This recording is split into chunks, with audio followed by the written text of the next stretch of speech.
Baytqo'rg'onda 4,5 sotix bo'lgan tayyor hujjatlari bilan fasadi 15 ga 52 bo'lgan yerimizni sotuvga qo'ydik. Yerimizning kommunalkadan hech qanaqa muammosi yo'q. Hujjatlari sotuvga tayyor turibdi. Barakani qilasizlar. Ertasi kuni nomerlarga o'tkazib olasizlar. Ko'chirmalari tayyor. Xo'p, qaranglar, 10 ta eshik turibdi. Eshikdan kirib kelish qismimiz bo'ladi.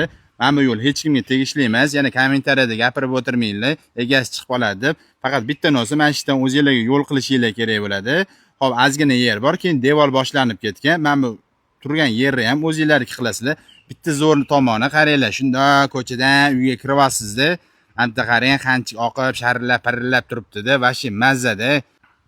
Yeri narxiga keladigan bo'lsak, 4,5 sotiqqa 38 ming so'rashyapti. Shikalat narx desa ham bo'ladi. Yana ham ozgina o'tib beradigan joylari bor ekan.